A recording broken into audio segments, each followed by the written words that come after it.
Hey, just here with another queer history fact. I'm trying to come on here every day and just like offer a little tidbit of queer and trans history in Canada. I've done 2 videos already. One is around a BIPOC-centered moment in history, and one is about the legalization of homosexuality, which was it is an outdated term, but was used back then. So this is number 3. And also question 5. I doubt anyone who's watching is going to be taking this exact quiz, but yeah, I'll get into it. So in 1995, what milestone victory did Jim Egan win for our community? Was it A, human rights protection in legislation? Was it B, a redefinition of spousal rights? Or C, was it same-sex marriage equality? So a little bit more about each of these rights. And again, like I'm looking down to read the script that I have prepared because there's no way I could remember even all of those sentences, like to say one after another. I know that's it's a really difficult question because it has lots of like specific like legal things, which my brain is like, yes, I understand legal terms. But for a lot of people, yeah, I think I maybe confuse them, so I have to think of a way to maybe make this game, a little bit more accessible to people who don't know what legal terminology looks like. So I jotted some things down. The option of A, human rights protection. So human rights protection is given in legislation like the Charter of Rights and Freedoms, which most of us have heard at least a little bit about. The Charter of Rights and Freedoms is part of the Constitution, so it's actually the highest law of the land.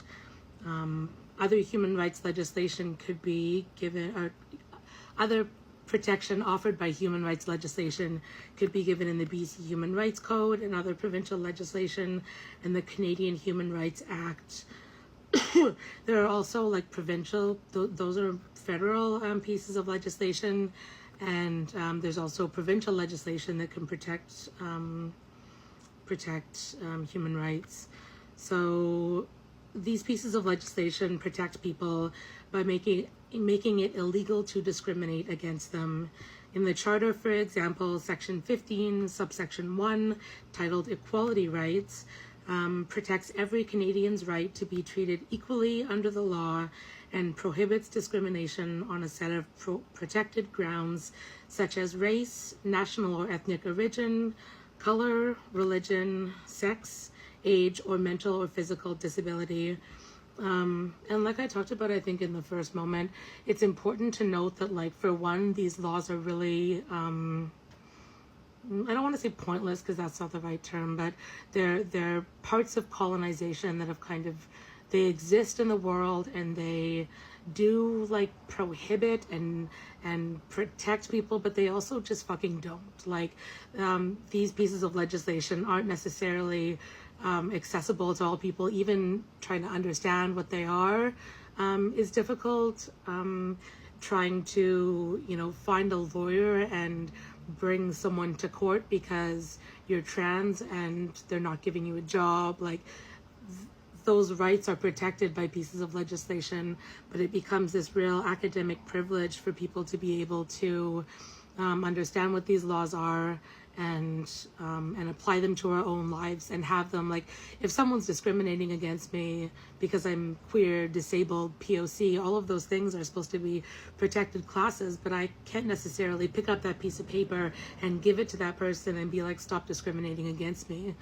I wish that it was that easy, but I think it's important to highlight that, like, while these are important pieces, I do think that, like, support and rather, like, lack of support comes from the top down. If the laws don't protect us, people will never see the need to.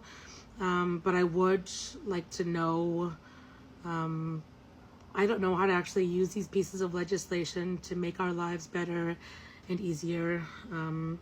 But yeah, I like kind of researching them because, like I said, the law is something that I guess was kind of a special interest of mine. I worked in it for 10 years. My Law 12 class was, like, by far my favorite class.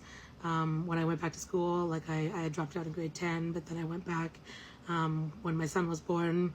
And like my law 12 teacher had like so much, I don't know, excitement for the joy that I had when I was learning about law. And that's what led me to like schooling that like then led me to like want to be a legal assistant and want to be a paralegal and want to kind of do that work. But when I became disabled, I'm no longer able to do that or be in that industry. So I'm getting totally off topic, but like I said, there's not going to be any quick summaries of information in my TikTok videos. I literally am going to talk until the clock makes it so I can't talk anymore. So yeah, that's basically, I guess, like a summary of like what human rights protection is. And like in 1995, did Jim Egan win that milestone for us? Perhaps. The second option of an answer is a redefinition of spousal rights.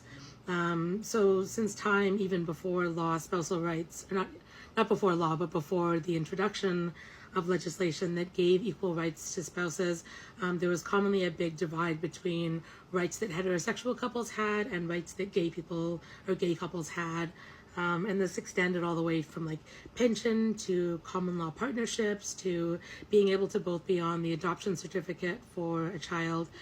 And that's what redefinition of spousal rights kind of refers to, is equalities in law when it came to giving gay couples the same rights and protections and privileges that heterosexual straight couples have always had. And the last option of an answer is C, a same-sex marriage equality, or same-sex marriage equality, which I guess does kind of fall under redefinition of spousal rights, but I'm putting it as a separate one here.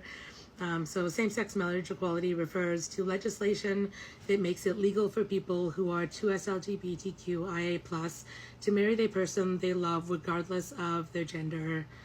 So which victory do you think Jim Egan won for us? Do do do do do do do do do do do do do do do do. Bang. So the answer is human rights protection. On May 25th, 1995, Jim Egan and his partner Jack Nesbitt launched a case in the Supreme Court of Canada for the right of Jim to claim the spousal pension that was given to his partner Jack. They lost their case, but during the ruling, the court ordered 9-0 or 9-0 that the term sexual orientation be included in the Charter of Rights and Freedoms as one of those protected classes. The court's ruling essentially made it illegal across Canada to discriminate against people on the basis of their sexual orientation. Jim Egan has actually been a part of Canada's queer history since the 1940s. Back then, newspapers frequently spread misconceptions about homosexuals. In 1949, Jim Egan began writing letters back to these newspapers, challenging their misconceptions of homosexuals and demanding changes to laws. I bet he didn't know that, 50 years later, he would become a proponent in that. And when he was writing letters back, defending, these misconceptions, he used his real name, and that was something that no one back in those times was doing, especially when defending anything to do with gay or trans rights. Most people felt like they had to hide their sexuality, as revealing themselves put them at great risk for being fired from their jobs, from being evicted from their homes, by being disowned by their families. Those kind of elements still even exist in the world today, the discrimination that happens from people who are outed when they're not ready to be outed, which is something we have to give people the right to do themselves, reveal parts of themselves. Jim Egan wrote these letters until 1964, when him and his partner Jack Nesbitt moved to Vancouver Island, settling in Courtenay, BC, on the island. And there's a Canadian Heritage moment that I will link to in the show notes, or whatever the little caption is, that shows the only gay Canadian Heritage moment. Thanks for watching. I'm already at 10 minutes, and hope to see you again tomorrow. Bye.